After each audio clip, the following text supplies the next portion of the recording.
time once again to slip into your camo, grab your bow, and join us out in the field for another episode of the Up North Journal, presented by PSE Archery. The Up North Journal crew is knocked and ready to rock for another exciting adventure. So let's step outside and hit the trail. This episode of the Up North Journal podcast is brought to you by PSE Archery, Yamaha Outboards, Better the Hunt, Easy Cut, Packer Max, Deer Camp Coffee, Buck Baits, JPO Game Calls, Limwalker Game Calls, Wild Seasoning, Total Peep, Sunrise Archery, Scent Lock, and Scent Blocker. Welcome back to another episode of the Up North Journal, everybody. Host Mike Adams sitting in the cabin tonight with a little sun peeking through. You can see on the wall shining there. We've had rain for what? I know, right? We've had rain, and then all of a sudden... Got cold, then now it's warming back up. And now it's going to get hot. Yeah, so... Welcome to Michigan, right? But let's just jump right in and get everything rocking and rolling here today. What do you say? Take care of our supporters and sponsors? Absolutely. Let's take care of our supporters and sponsors, and we're coming off as muffled, I guess. Okay, well, we're just going to have to rock with it tonight on all Facebook. Right. So... sponsors. Let's take care of our sponsors. Absolutely. Nothing better than helping our sponsors that help us. Buck Baits. You know, it's getting to be about that time. We're just three months out to hunting season. And if you go over to Buck Baits and use the promo code UNJ20, you can get 20% off your order at www.buckbaits.com. Pretty cool time to do that. Packer Max. He's got the crimper now. I seen a video of that, which looked pretty cool. If you want $25 off your order, go on over to packermax.com or give Lincoln a call and talk with him. Tell him UNJ25, he'll give you $25 off your order. Nothing better than using some game calls. JPO game calls, that's right. We had him on the show. It's getting to be about that time. You're thinking about some game calls down the road. UNJ10, you get 10% off your order at JPO game calls. The slide you don't have... Oh, you got the slide. Yeah, I guess I did have it there. So. Use the promo code UNJ2020 over at wildseasonings.com. It's that grilling time of the year. Father's Day is coming up. Nothing like using Wild Seasonings, making father's taste buds happy. Get 10% off your order when you use the promo code UNJ2021. Last but not least... Deer Camp Coffee, Deer Camp Roasting Company and Outfitters. If you want 10% off your order, UNJ10 is the code. Go to deercampcoffee.com and you can then get 10% off your order. So help them and help us. That's right. Take care of them. And I'm moving stuff back here tonight, trying to get some stuff taken care of on the side here as well. So I know we had a comment that our audio was just a little bit muffled there, so we're trying to take care of a couple things back here behind the scenes. And maybe I tell you what, let me bring that up just a touch there, see how that helps. It's muffled. There, hopefully that'll help things out a little bit. Okay, so what do we got here? Let's catch up here on our feed. Before we get rocking and rolling too deep here tonight. Sounds like we're underwater. Oh, that's nice. Right? Yeah. Truck radio is turned to 30 and we're muffled. Well, we just turned this up. We're on a 20-second delay here, so hopefully this will catch back up here in just a second. Exactly. So hopefully that took care of it, fix it. This is what happens when you tear all your equipment apart. You move 30 miles north. Right. Things are jostled around. You put everything back together. Nothing is set the way it was. So I know, right? It's been a hectic week. We've just got to have to spend some time and get the audio situated and straighten back out. Exactly. All righty. Let me do one more quick little thing here. Let me tweak a couple more little things, and then we'll get rocking and rolling. Turn just a touch. Actually, I could just turn your mic off. I think that would settle everything, don't you think? I'm sure if you turn my mic off, that would be great. Volume is better, but still muffy and vibrating. I know what that vibrates. That's a ground loop hum coming through because we've got so many electrical cords sitting here, and that's only coming out on Facebook. It's not coming through on our main feed, I don't think. You did improve the volume. Okay, good. Well, we got that taken care of. Super scratchy though. Oh, you know what? Let me try one more thing before we get rolling here. You entertain with a song and dance. Tom Gensel says it's getting better, so we're getting there. I'm telling you. All right, let's do that. This. You know, it's one of those things, folks. When we do this, that they changed Skype on us. So this week we're using Zoom. That's another thing. We don't know why that changed. That never was like that before. Okay. Melissa is on and ready. She can't wait to hear this segment. Well, I'll tell you what, we would be a little bit remiss if we didn't give a quick shout out to FM 123 up in Newberry. Let's take a look up there. I just looked. It was 66 degrees in downtown Newberry compared to last week when I think it was in the 50s. And no traffic. And no traffic. Looks like it's been raining. We got to get up there and get some pizza, and you can also stop up there Cedars. at Cedars, who has the pizza and also Deer Camp Coffee. There you go. I got mine right here. Right, exactly. So that'd be kind of cool. Check that out. But, before we get to our guest, how about we just go and play the video? Yeah, there's no audio of this amongst the other problems we've had tonight. Right. I've had to try to rewire Danny's computer, but go ahead and hit that, Danny, and we'll kind of talk about this. This video has almost 3 million views on YouTube. And if you guys are outdoorsmen or in the water or on the water, you've seen this video probably before. I think I've watched this probably 30, 40 times myself. And they're doing about 55, 60 miles an hour. And if you don't remember, this was the Florida Collegiate team, Yep. Fishing team, and this just gives you a quick thing as to what can go wrong on the water extremely quick here. And as you see, it went wrong very, very quick. But with that being said, I tell you what, let's just go ahead. Our special guest tonight is none other than the guy that was in that boat, Hunter Bland, all the way from Florida. What's going on, Hunter? How you doing tonight? I'm doing well. How are y'all? I appreciate y'all having me on. Hey, we finally made the connection and got you here. Glad that you could be on with us tonight. Glad you came through that mishap. Okay. Take us back on that. Let's just jump right into the fray here tonight. What happened on that trip there? So we had just launched for a collegiate tournament. We had passed boat check. So for those of you that don't fish tournaments, like in a lot of tournament situations, you got to idle down a dock. You got to make sure your engine cutoff switch is on and working. You got to make sure your PFDs are on and fastened. You got to make sure you got no fish hidden away in the live well. They do all that good stuff. So we passed all that. Everything was in proper working order. We're like 2 miles down the river, and as you can see in the video, I crossed the boat wake. My hydraulic steering comes apart after I've crossed that wake. We basically lose a nut, the whole steering assembly comes apart, and then you see what happens. We go for a little joyride there. Yeah, just a you little bit. You want to call that a joyride, buddy? You can go on your own. That don't look fun at all. I'm not gonna lie. That's one of those things that you can. If you hear the sound of the video, you can hear something go wrong. Yeah. And then I think you look and you can see the head start to swivel as to uh-oh. And then moments later, you're going for a ride. Now, was there any injuries, major injuries, or anything like that? No, sir. Thank the Lord.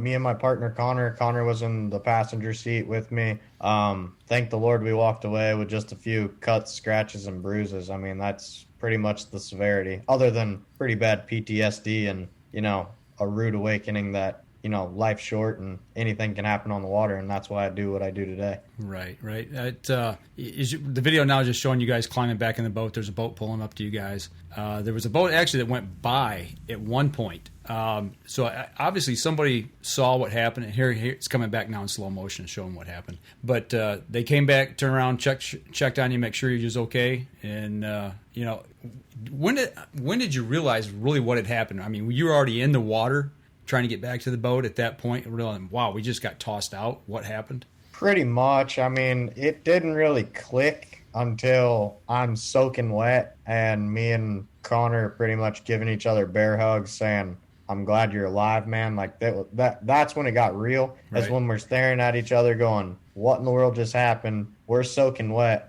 And man, we just got ejected. Like it didn't click, but I mean, your shock is a real thing, adrenaline's a real thing, and you just at that moment you're kind of like, what just happened? Wow. Did you realize that it was the steering that broke on, or did you find out after the fact?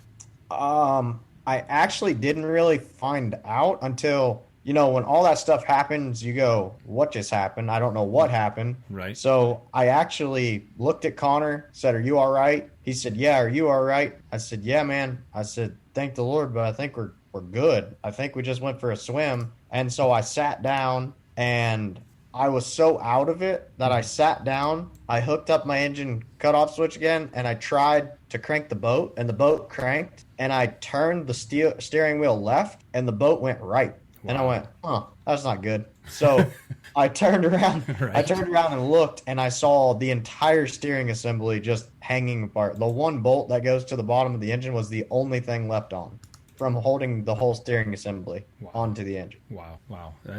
Did you ever find out why it came apart? Once you got it back to shore and had it looked at? It's one of those things that nobody could explain other than they've never seen it happen. And I mean, to be honest, I talk a lot about now, there's a positive in every negative situation. It's just your outlook on life, no matter what that is. Like, I've went through a lot of things at my age that I don't feel like most 25-year-olds should have to go through. Right. But the one thing that, I joke with a lot of buddies and stuff is they always joke with me for saying positivity wins, because at the end of the day, this is one of those examples that nobody could explain it. There has actually been a lot of people that have personally messaged me on social, reached out to me at different fishing events and stuff like that, they've come forward to me saying, hey, I've had a similar instance that my hydraulic steering come apart. But it doesn't get talked about very much because it's such a severe instance and such a freak thing that nobody can explain it.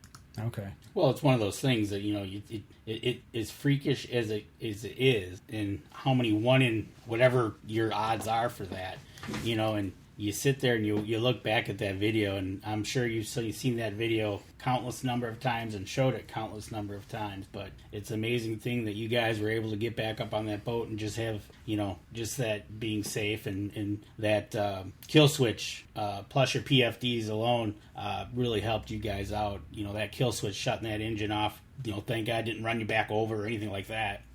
Well, yes, sir. No doubt. Well, looking at that, when you were tossed out of the boat and the boat kind of turned sideways, how close were you to the actual prop when you were tossed out, when that boat come around? I was probably pretty close. I don't really know. I won't ever really know. I do know that if you slow that thing down until like 1/100th of a frame on a 72-inch big screen, I was very, very close to hitting my head on the gunnel of the boat. Yeah, that as well, right. You look like a really good Raggedy Ann doll. No doubt about it. Yeah, I've heard my cartwheel skills are pretty good, too. Yeah, they were. No doubt about it. You're not going to lie. They you got a perfect 10 for dismounting the boat. How's that? That's right. I've gotten that one a lot. Style points are 10 out of 10. Absolutely. Unfortunately, it's a bad style point. I'm not going to lie. But I tell you what, that changed your life. Your whole life changed in that split second. Yes, I would definitely agree with you. And I mean, it was one of those things that, like I said a minute ago, stuff happens. Anything in life happens, whether it's positive or negative. And you're like, why did that happen? We're always going to ask why. And at that moment, I think I was 21 at the time. I was recently engaged. My bride-to-be, that's my wife now. She's my sweetheart. I love her to death. And, I mean, she's been with me through it all. But it hits you really quick when you get back to the dock and you got to go, change your clothes because you're soaking wet just to go back out and try to fish an event. Mm-hmm. You're chasing a dream. But when you put your feet back on the boat ramp and you realize what just happened, I mean, at that moment in time, I knew something happened that should never happen to anyone, and I didn't want to ever see anybody go through what I went through. Mm-hmm. But looking back 4 years plus later, it was a blessing in disguise. And I know it's hard to, kind of see that, but through that accident, there's almost 3 million people that have seen that and been able to learn from it, critique it, whatever they want to do with it. Mm-hmm. But there has been 3 million people that have been able to see how important it is to wear a life jacket and an engine cutoff switch. And I'm just, it's hard to say, but I'm extremely thankful that actually happened, because I can help save people's lives with that story. Absolutely. You know what? I tell you what, we're coming up on our first break. How about we take our break, and when we come back, let's kind of dive into how this actually did change your life, or what you were going to school for, and where you're ending up now, and how you work with Yamaha. All right. Absolutely. We're going to step outside. We're going to take our first break. We'll be right back after this. PSE Archery has reinvented the way you buy bows. From now on, you can make the most educated decision possible. By basing your boat choice specifically on your shooting needs and goals. All you need to do is ask yourself, what kind of shooter am I? What do I want to achieve? PSE will help find the right category for you. So, what kind of shooter are you? Find out at psearchery.com.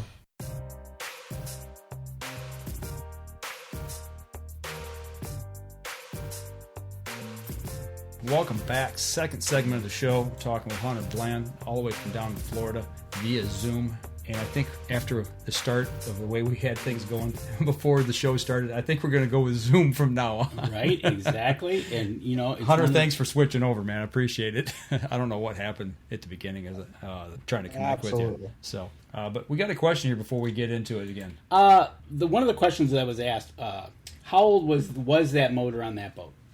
The boat and motor package was only like a year and a half old. Okay, so not really an old motor, and so, you know. No, and that's a great question because a lot of people thought I was running an older product or anything like that. Mm-hmm. The reality is it had nothing to do, you know, we kept up with all of our maintenance. I preach that now. You know, we checked everything nights before tournaments, after practice. Like, we did everything we possibly could do. But the reality is stuff still can happen and things still can fail. And that's what I learned from that. But it was that boat was only like a year and a half old. Wow. Okay. You know, and that's the thing, you know. So you go back at it, you have this accident, and you are actually going to school for something else. I was. So I actually got my degree in forest resources and conservation. So I was studying how to manage timber. You know, to be honest, my dream growing up, when I was in like 8th grade, I was like, I want to manage deer hunting properties. I want to manage timber. I want to be the guy that lives on that ranch, gets to guide deer hunts, manage everything about the hunting properties. And that's what I want to do with the rest of my life. And I knew that from 8th grade. And I studied that through high school. I did some stuff working with like our local game and fish commission. I had internships all through college, was studying that through college. And then, you know, this accident happened. And honestly, that kind of changed my whole roadmap for life. Right. So let's start with, how did you get into becoming a professional fisherman hooked up with Yamaha? So when my accident happened, we were driving back home, and I remember my partner Connor that was in the accident with me. I looked at him and I was like, dude, I don't know what just happened, but I think we can help some people with this. Like, I feel like we probably caught this on video, and if that GoPro stayed straight, that I feel like it caught enough on video that we can help people through this. So fast forward, we actually looked at it with tournament staff. And the amazing thing about it is you have, you know, your boat pedestal seat, and we had a clamp mount clamped around that pedestal seat. That seat did a 360 degrees, but that camera never moved. You could touch that camera with your finger and it would spin 360 degrees. The boat did a 360 and it never moved. And that right there was, you know, one of those moments that I was like, everything happens for a reason. It's meant to be that we caught this on video. Right. So long story short, we realized we caught it on video. We threw it online. It blows up.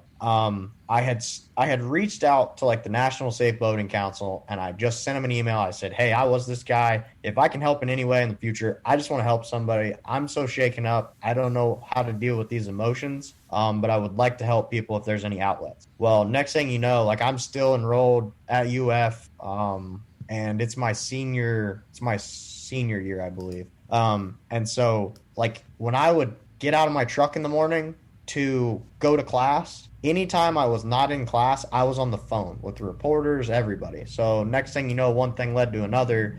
The Safe Boating Council asked me to come to a national boating conference. And I remember walking in a room, and they had me with all these different families that had all lost loved ones and stuff. And it started to click for me. It's like, there's people out there that have lost loved ones by no fault of their own. It's just freak accidents.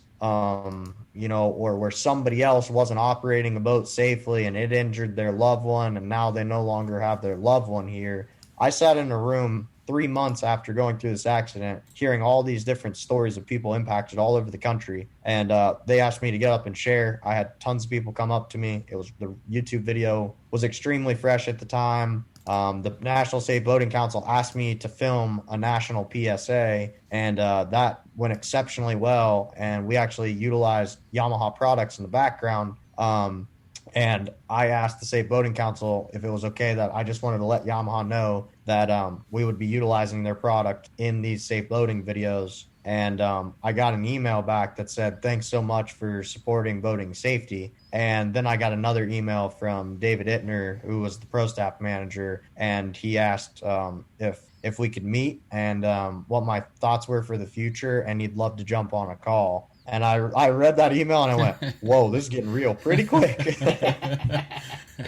Oh, man. So one thing led to another, but I remember Mr. Ittner called me, and I took the phone call in the Publix parking lot in our hometown. And I remember him just started talking through some things with me, and he's like, so what do you want to do with this video? I've seen it everywhere, but I'm just impressed that you didn't sue everybody, and instead you just went to the route of helping people. He said, so I needed to give you a call. I said, well, I really appreciate that. And we started talking through some things, and he says, well, what exactly do you want to do? So I drafted up a full proposal about how I wanted to travel the country and help people. And he says, this is amazing. And that's one thing led to another. And we started a sponsorship and a partnership, for life there. They've done so much for me. Skeeter Yamaha, everybody else that's jumped on board, Mustang Yeti, a ton of, partners. And, I've got a lot of new people jumping on board, because of how much this has grown over 4 years. The support has just been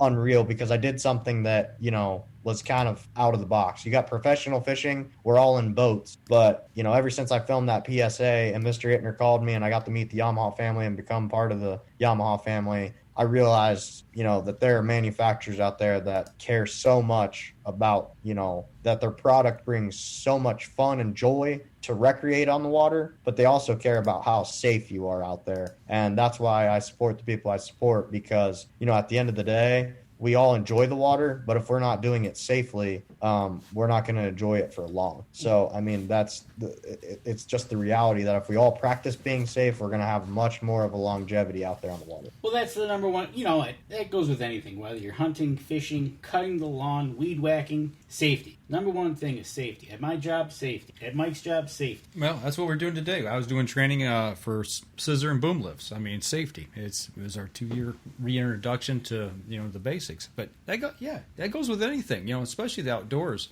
Because we play hard and, we like to enjoy what we do, but, you got to respect the water.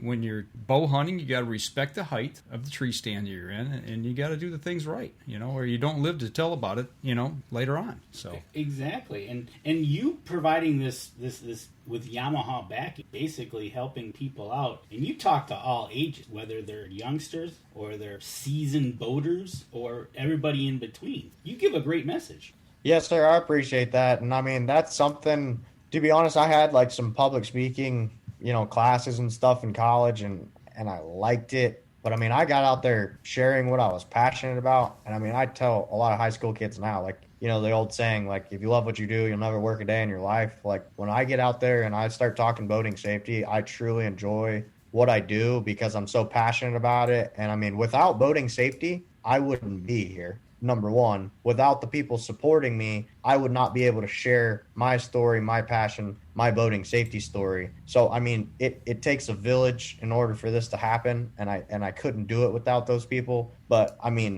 in reality, I really struggled when I first started. I thought, okay, I'm a young guy. I got a story. It's blowing up on YouTube, but the target audience in safe boating are 20 to 60-year-old males. How do I walk up to somebody old enough to be my grandpa and say, hey, man, I think you need to boat a little safer? I'm not going to deliver the message like that. But what I realized is this needed to be cool. Going fishing's cool. Going hunting's cool. I need to try to be cool and explain to people how we can all be cool by, boating safely. And so Yamaha asked me to go to a National Professional Anglers Association conference in Wisconsin. And I officially signed on January 1 in 2018. On January 3rd, 2018, I was on a plane to Wisconsin. I had never seen snow. I had never been on a plane. And I had spoke to 2 crowds about boating safety. So I was just raring to go, but I had no clue what I was doing.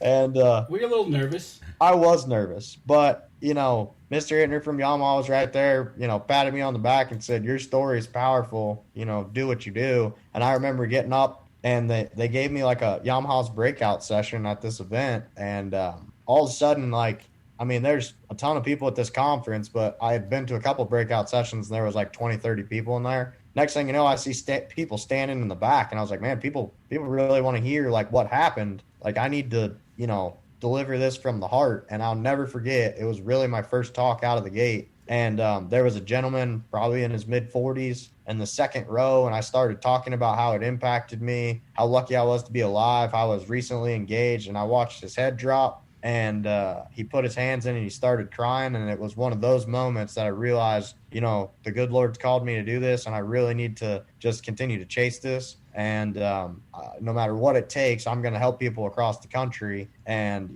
instances like that help me realize that this is real and people are affected by this. Like I said, we all love the water, but, everybody's got a family, kids, aunts, uncles, cousins, grandparents, no matter what age you are, you still love the water. If that's what you like to do, you love to hunt. But returning to your family is the number one most important thing. And so that's when that instance really clicked for me. And I've just built on that, through all age groups because I've learned, a little bit better how to deliver those messages depending on the age groups. But just giving a talk and knowing that you're helping somebody, no matter what line of work you do, if you're helping somebody, it's rewarding. Absolutely. I think Mandy Conger says it here, a comment, you're an exceptional man who is truly dedicated to your message and your work. I kind of agree because you're very passionate, and I give you kudos for basically senior year of college, switching 180 to your life, what you thought was going to be, changing that and becoming a spokesman for safety, and step up for Yamaha and your sponsors to back you to get this message. Because like you said, there's people you normally wouldn't talk to about boating safety that, hey, maybe you should try something a little different than what you're doing, but hey, you all got to come home to your loved ones at night, right? Well, that's the plan, And speaking of coming home to the loved ones, what are some of the things you tell people besides, the kill switch and the PFD? What are some of the other important things that maybe people like? What's the most overlooked thing that people don't think about? Immediately comes to my mind is a float plan and letting people know where you're at. But what have you come across that people that tend to forget the most, probably?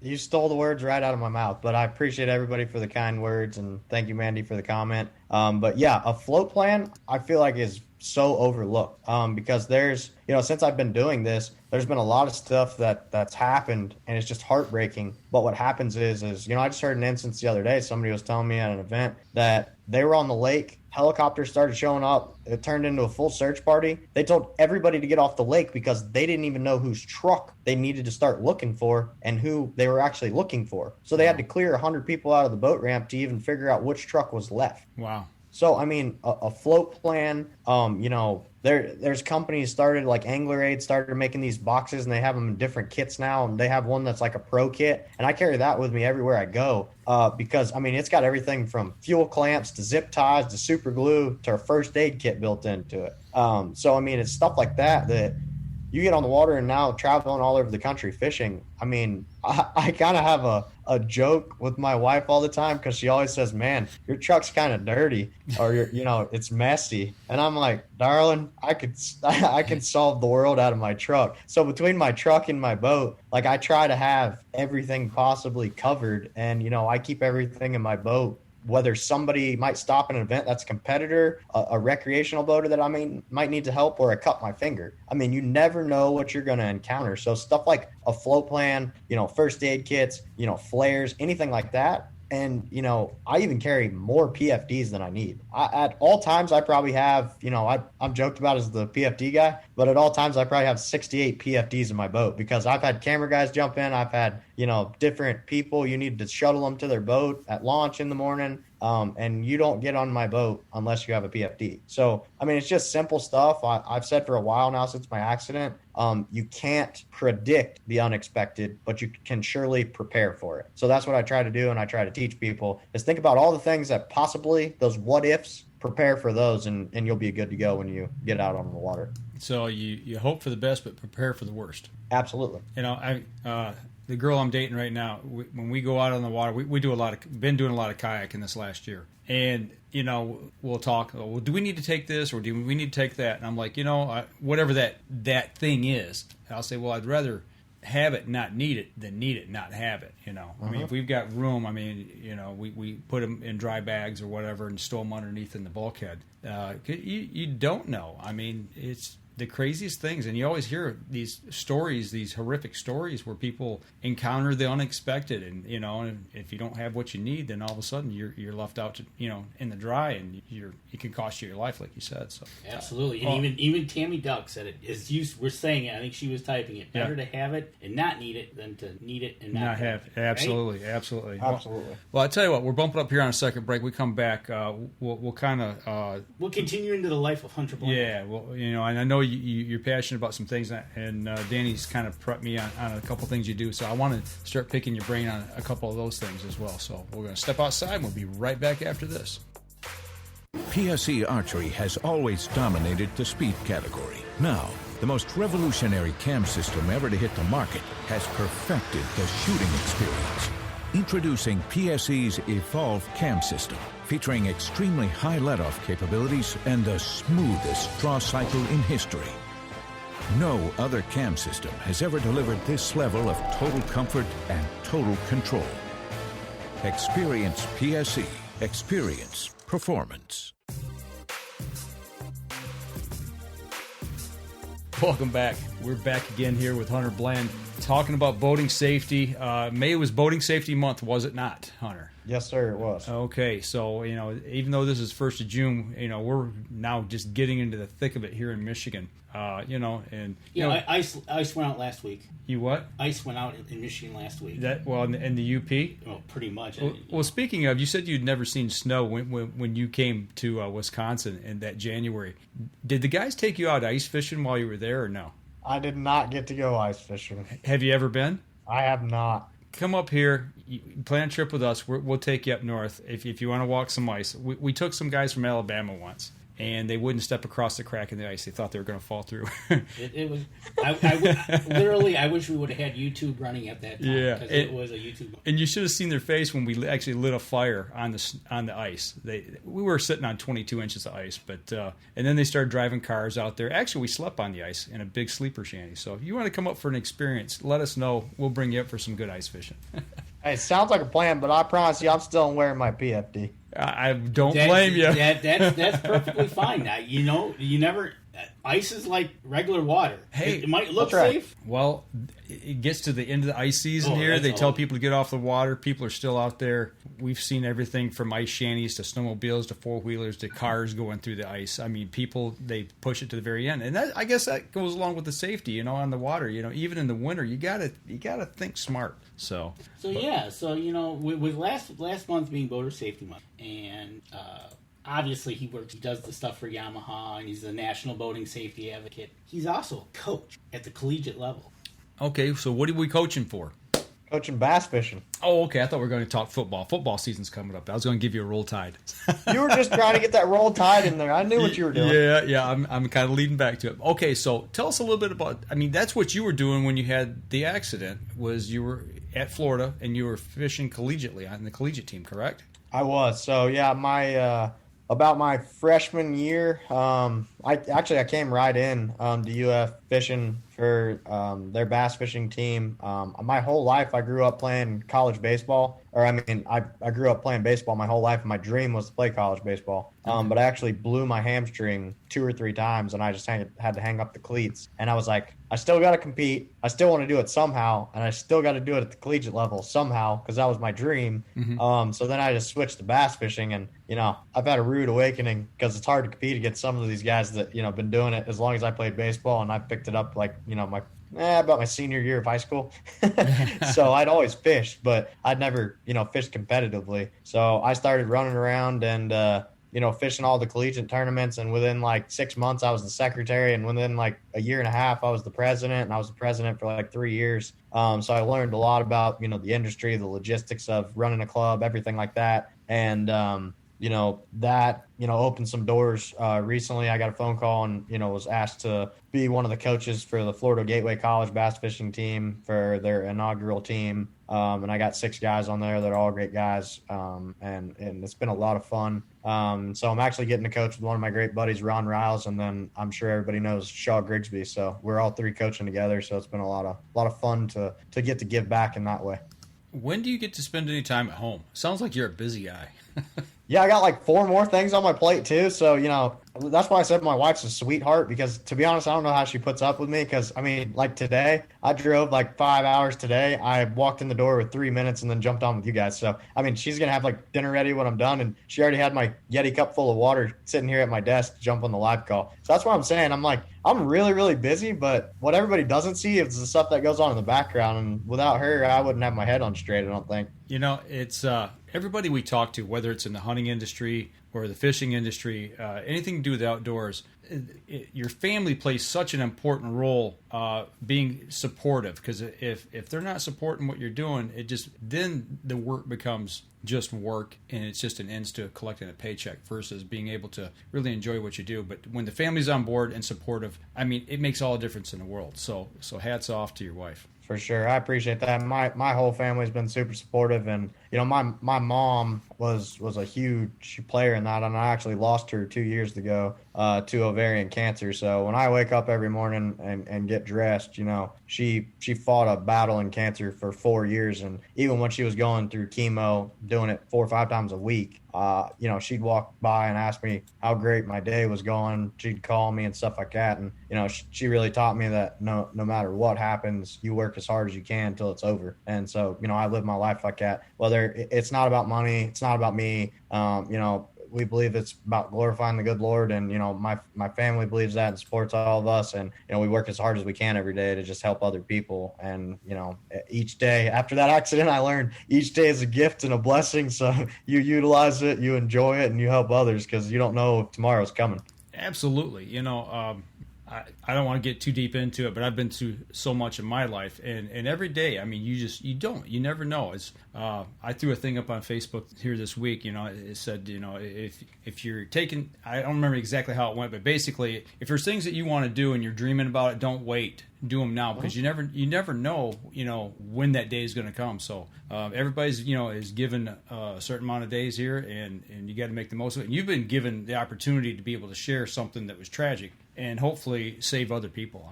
That just says so much. Not only that, you're giving back to the kids, on the collegiate level, and talks that you give. So hats off to you. Thank you. I appreciate that. And this has probably got to be at the top of your list of a question, but somebody wants to know, besides calling you a stud, is you the largest bass you ever caught, and what did you catch it on? The largest bass I ever caught was a 9-1 out of a lake in Florida called Orange Lake. It's got a ton of hydrilla. I caught that a couple years ago, fishing on July 5th with my dad. My dad and I don't get a whole bunch of time anymore because of how busy I am, and he's busy too. So, as much as I'm on the road and running around like crazy, I value every fishing trip like that. And we hadn't fished together in a while. And I actually caught that on a Booyah one knocker in bling color. If you don't know, it's basically it's a one knocker rattle trap, basically, 1/2 ounce version. So I caught that just throwing in cuts of the grass, and I was catching a bunch of little ones, and she bit. So it's quite the fight when you got to pull her through a bunch of grass with treble hooks.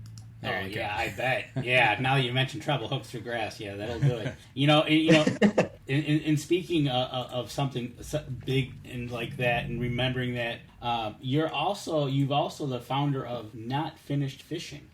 I am. So that's one of those things that, I kept having this urge, and that, I wanted to help people with something again. And I had a lot of those, high school kids and stuff that I was talking to, and had a lot of them coming up, and I try to stay as humble as I can, but they'd come up and ask for an autograph and stuff. I'm like, well, why do you want my autograph? You don't even know my name. And then, it started clicking for me. It's like, they might not know my name, but they look up to me, and I am to be a positive role model to them. And so that started happening more frequently at shows and different events. And, I'd get private messages and stuff like this, or, hey man, I want to do this. I saw you've done this. What is your best recommendation? So the whole Not Finished thing came up to where I kept thinking, after my mom passed, I was dabbling with it a little bit, right after my accident. And I just kept thinking, each day we wake up, it's a new opportunity. We're not finished. We're not finished with life. I'm definitely not finished fishing. So I was sitting in my office at the house one day, and I walked into Mariah, my wife, and I said, I'm just going to do this. It's like you just said, like, if you don't do it, you'll never know. So I'm like, the goal is to not make money. The goal is to help others. And if we can get some apparel out there, or, like wrist bracelets that I got on with Jeremiah 2911 on the back, like if we can get stuff out there that people look at that and it helps their day, helps them enjoy life, like why not? So we got some apparel made, had a website built, and actually had some great response from it. So, if anybody's interested out there, you guys can actually type in HS20 and get 20% off your order. But that's just a great way for me to, kind of help others. And when I'm at events and stuff like that, I can do some giveaways and stuff. But the whole idea behind it is that, we can't take life for granted.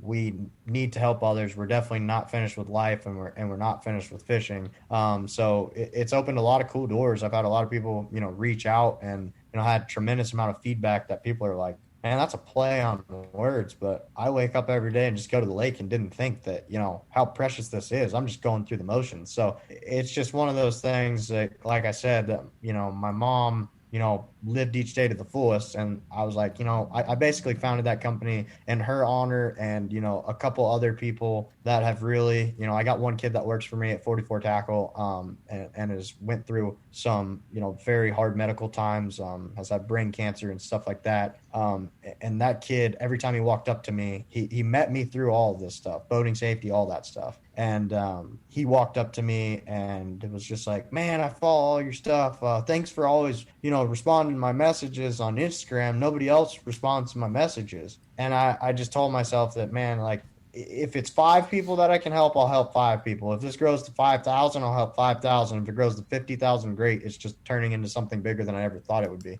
So that's where the Not Finished thing came about, and that's continuing to grow. But, people like my mom and, those kids that all have stories that they've been impacted by something. They wake up every day, put their shoes and socks on just like I do. And, we're all human and have been impacted by things. And it's just meant to be, a positive way to help people. Absolutely. And you can go find that over at notfinishedfishing.com. And your statement right on the front page says, Not Finished Fishing was founded to remind anglers to live each day with a purpose. Don't leave cast unmade, words unsaid, or dreams followed.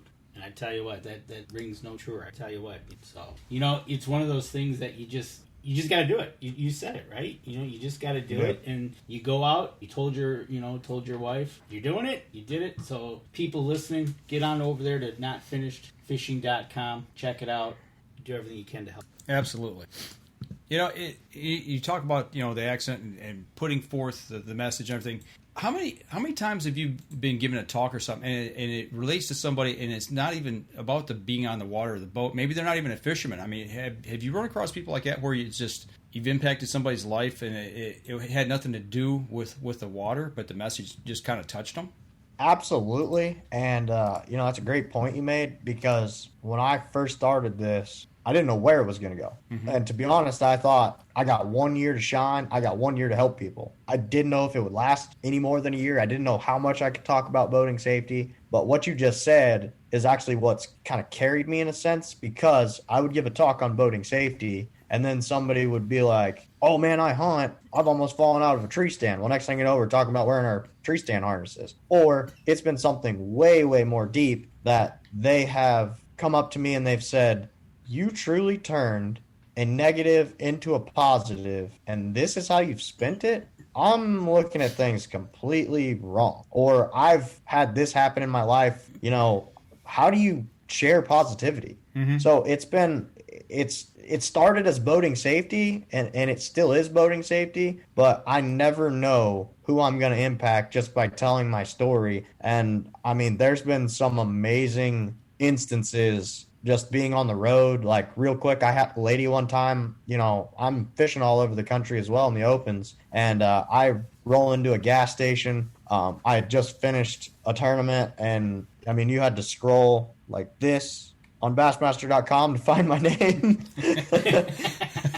So I was like really upset. You know, you strive to do good, just doesn't happen all the time. So I roll into this gas station to get a Big Mac from McDonald's, and there's this lady that like taps me on the shoulder, and she's like, "Is that your rig out there?" Like, "Yes, ma'am." She's like, "Whoa, you must be like really good at fishing." I'm like, "I mean, I can catch some fish, but you can look at my last tournament; it wasn't very good." And she's like, "Well, you must be doing something right." And I said, "Ma'am, I'm just thankful to be alive, and I'm just trying to help people along the way." And she goes, "Well, that's just so special." She says, "Here's a napkin. Can you help me with something if you help people?" I said, "Yes, ma'am. What can I help you with?" She said, "Here's a napkin." I said, "Yes, ma'am. What would you like me to do with the napkin?" She says, "I want you to sign the napkin for me because I just met you." And I'm like, "I'll do one better. I'll be right back." I walk to my truck. I get a Yamaha hat. I signed it for her. And she looks at it, and she starts crying. And I was like, oh, man, this is one of those big picture moments again. Right. And I said, oh, no, we're in the, gas station trying to get a Big Mac, and now a lady's crying at me. What did I do? So I had signed the hat, and it always wrote, Jeremiah 29:11 on the hat, which basically just says I have plans for you to prosper and not to harm you. And she looked at it and she said, "You have no clue what this means to me." And I said, "Well, we'll be thinking about you, let you know, if there's anything you can do, you look me up on social media. I'd love to, help you." And she says, "No, you really don't know what this means to me. My son has been struggling with addiction, and he's been locked up time after time again. And I've been trying to figure out one way or another to help him and encourage him. And this helped me right now because I can take him for something. I can tell him a story." And I was like taken back. And I was like, wow, this is amazing how we started out at boating safety and now we're helping people in a gas station. And that's where it was like big picture again clicked for me. Just like my first year with the gentleman, I got to him emotionally. Right. And she looked at the hat and she goes, I've been, or actually she was still holding the hat. She looked at him. She's like, "Yeah, I've just been trying to, visit with him, while he's still in prison and he's really struggling, but I'm going to take this hat to him. And, I really keep telling him this verse, Jeremiah 29:11. I was like, "Ma'am, did you look at the hat?" She goes, "Oh my goodness, you wrote it on the hat too." Had no idea. Wow.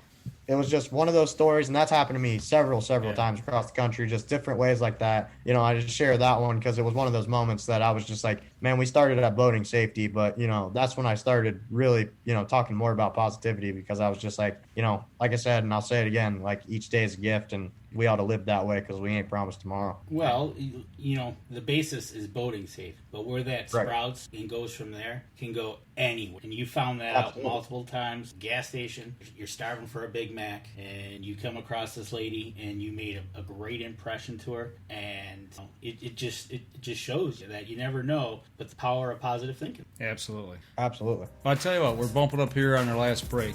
He does have a day job, I think. Yeah, you think? We got to talk about that, too. All right, we're going to step outside, take our last break. We come back, we'll continue the conversation and see where it takes us. You never know. Just like what you said. So we'll be right back after this.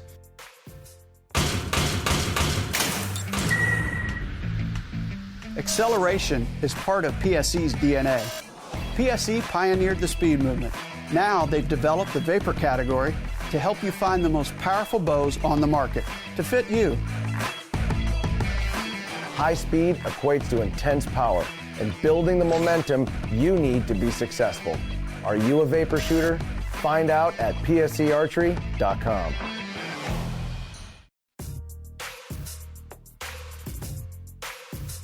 Welcome back. Last segment of the show. We've covered a lot of ground tonight and talking about things. An accident has given you this opportunity, and then comes along Yamaha and gives you the platform to be able to reach out and branch out with this. And we'd be remiss if we didn't talk a little bit about Yamaha, who's backing you.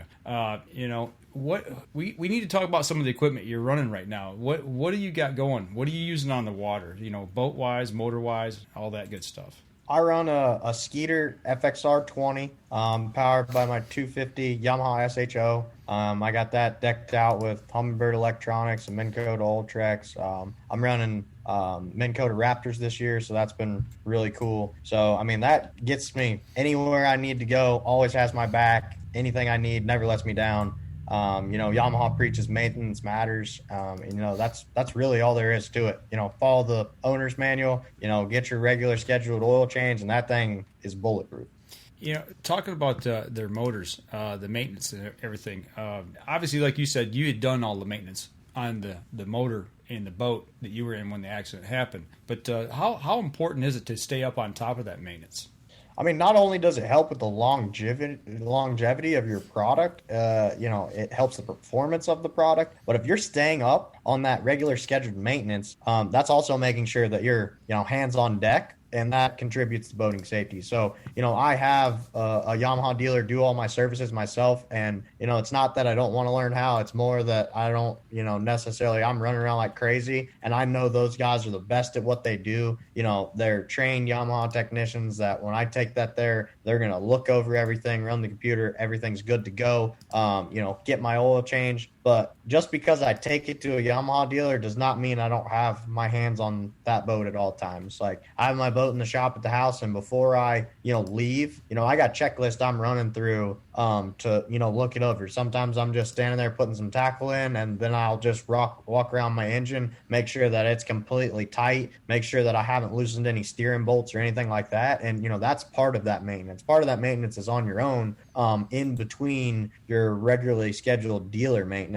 And I feel like that helps with the longevity. It really helps with the performance too, because if your hands are always on that product, you're going to know if something doesn't feel right, something looks off. It could be something as simple as you run over a ton of fishing line and it got wrapped around your prop. But that's now, depending on how much it is, can even affect the handling of the boat. That if you just checked that and spun your prop for 30 seconds, you would have caught it. There you go. And something I noticed here, I'm going to put this picture back up that you sent us. Your boat, it's wrapped with Yamaha's Power Pay. Talk a little bit about the Power Pay and Yamaha program. And we've talked about it before, but, give a shout out to Yamaha for that again. Yeah, it's a really, really cool program that they just kicked off about a year and a half ago, 2 years ago now, I believe. I get to rock that Power Pay wrap, so it's pretty awesome. But Power Pay is a contingency program, completely free. The engine just has to be, 5 years or newer. And now this year you can be, the third owner now or the second owner as long as that engine is at least 5 years or newer. So what's really cool about it is free, and you're basically, if you don't sign up for that program, you're just leaving free money on the table, all the way from high school events all the way up to the Elite Series, the Bassmaster Classic.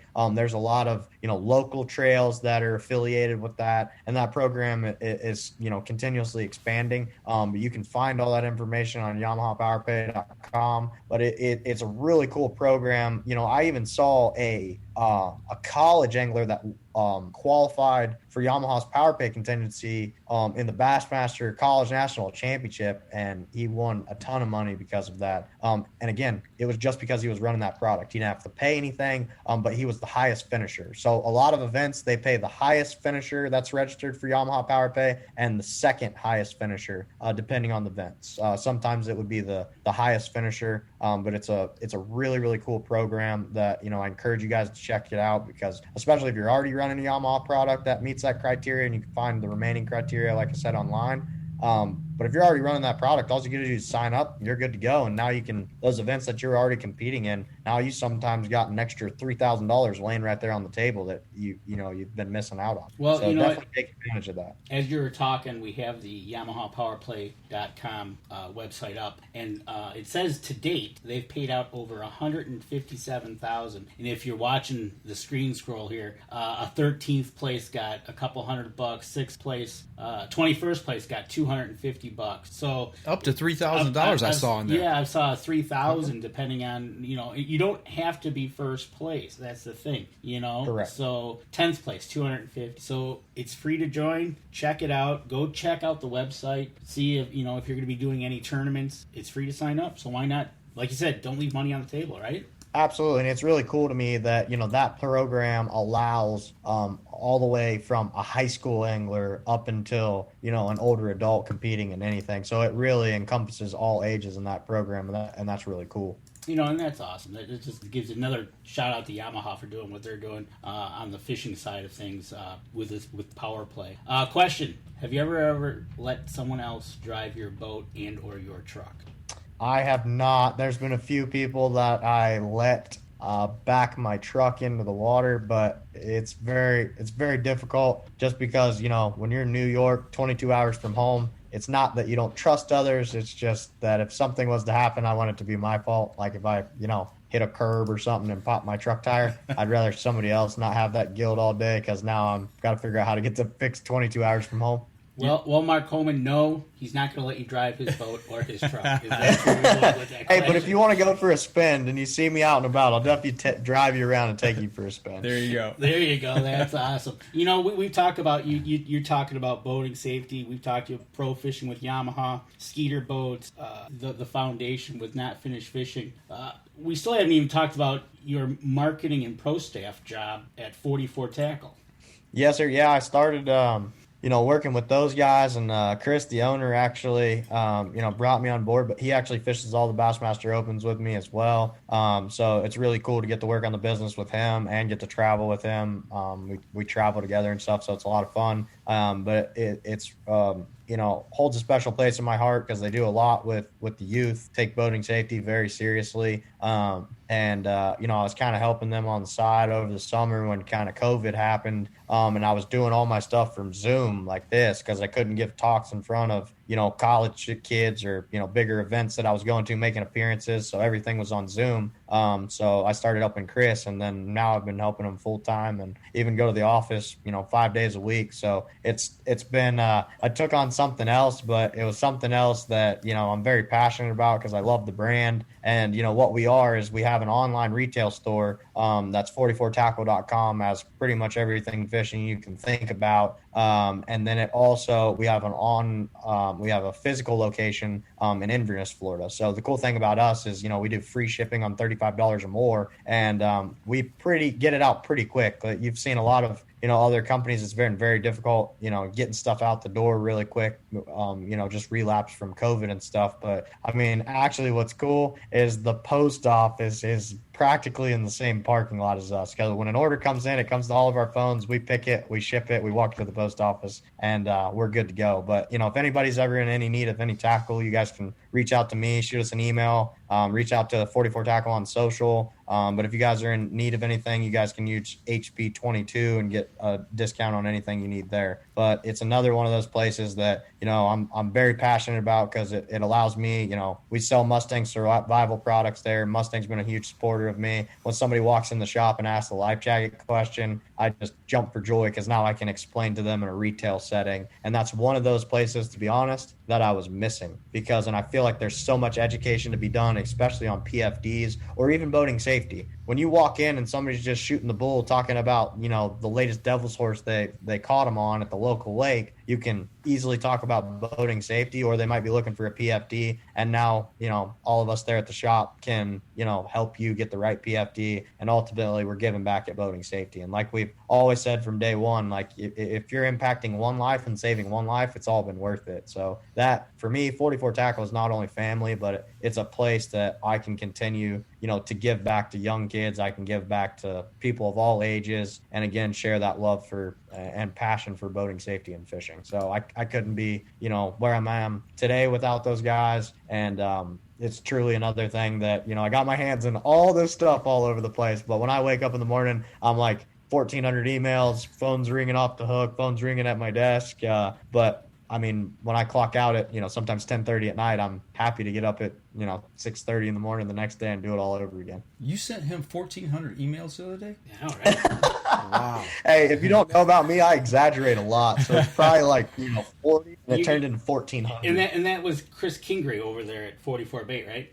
Yes, that's right. Yeah, matter of fact, he has a comment in the chat right now that says that Chris guy is a piece of work.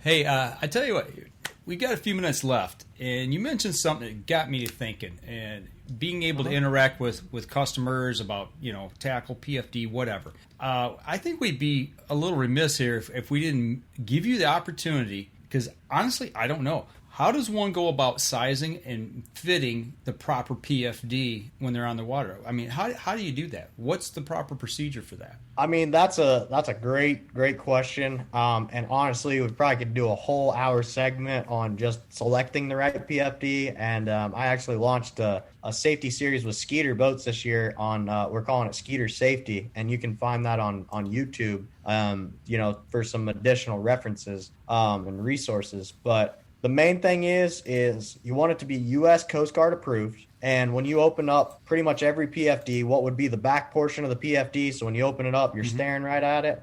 There's going to be a U.S. Coast Guard basically bulletin. It's going to tell you chest size. It's going to tell you weight. It's going to tell you all that stuff of those, cold hard facts that you're going to need to know about sizing that PFD.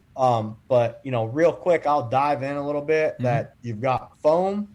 And, kids' life vests are their own category. You really got to pay close attention to that and, the weight and the size, because what you're dealing with here is buoyancy. So you might be like, well, this one fits great. But if you jump in the water, that thing comes all the way over your head. And now you're swimming in the armholes and it did you no good. Right. So now you're trying to figure out how to swim in the water and swim in your life vest that is meant to help you float.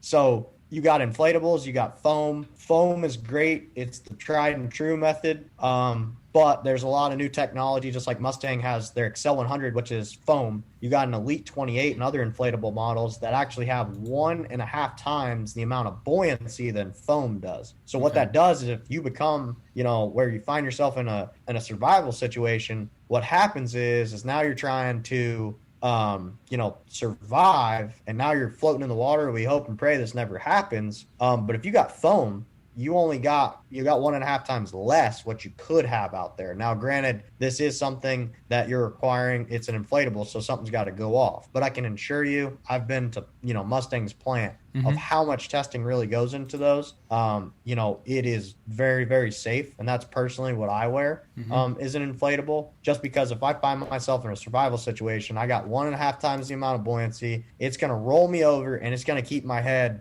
out of the water. So if the water level is here and I was barely just keeping my head up, with an inflatable 1.5 times the amount of buoyancy, now that water level is closer to my chest. Now I got way more room to swim and work around. So, preference, it does come down to that. You want to be comfortable in it. The main thing is you just want to wear a PFD. I wear a PFD anytime I'm on the water anymore, just because I fish by myself a lot. And again, you never know what can happen, so why not just take the extra caution? And, with an inflatable, it's not as bulky as foam, so I can fish throughout the day. I even leave my engine cutoff switch hooked up to that.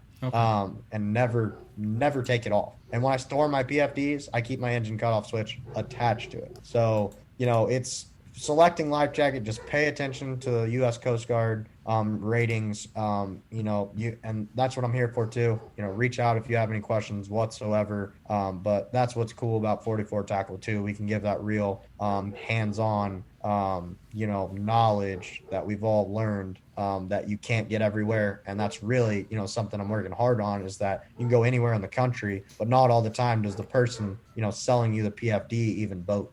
So that's where I think it's very important to, just like anything else, you research before you buy that new Toyota Tundra. So definitely research before you buy that PFD. There you go. And as you were talking, we were playing the video you did with Skeeter with selecting the right PFD. So we had that playing in the background as you were talking. So that's something I'm going to be looking at here really soon. I want to take my grandson with me out kayaking, and he's grown since I bought him the little tiny life jacket to use in the pool. So now I've got to look for something that's going to fit him properly, and that's the biggest thing, is I want to make sure that he is safe when he's out on the kayak with me. So I'll definitely be looking at that and checking that out, as well as looking at making sure I've got the right thing for him. So, and one of the questions coming across is what's a typical price range for a good PFD? For a good foam PFD that's got a roll collar, really good buckles and zippers, even pockets and stuff, and a lot of them will even have a reflective tape on it. If you become, or find yourself in some survival situation, you're looking at somewhere in the $85 price range there. You're going to notice as you get into these really good inflatables that have that 28 pounds of buoyancy, you're looking about the $240 price range. But what I like to tell people is I'm buying a $240 life jacket because I could buy a $240 rod and reel, but I already got 20 of those. I'm going to make sure that I and making sure I make it home to my family safely. So just think about it as extra fishing equipment. You need that in order to continue fishing. So instead of buying that rod or reel, buy something that it's going to continue to let you, fish and utilize those rod and reels. So, and really that price goes into the fact of how much testing really is done into those. They're put into dunk tanks. They can't leak they can't leak like 1%, I believe it is, over the course of 24 hours. I mean, there is a lot of testing done into that, which is why they're priced at where they're priced. I like to take your analogy just a little bit further and say you can spend $250 now or $2,000 on my casket. Right. So Later. I think the $250 now, it's kind of well worth it. And There's a good question that just came up. right, exactly. And what is the life expectancy of a PFD, and do they have an expiration date? On foam, you would just want to watch the quality of it. Like if it sits in your garage or something and you notice that, it's getting, it's deteriorating because it's, been in the hot sun or something. Like Florida, we have to watch a lot more things because, in my shop at the house, it's 110 degrees even in the winter. So there's a lot more things and humidity and stuff that eats at products and things. But foam, you can have a really good long-term, product there. But there is, no real, date that you would have to throw that foam one away. It's just really monitoring how the quality of the product is changing over time. If you take good care of it, it'll last you for a while.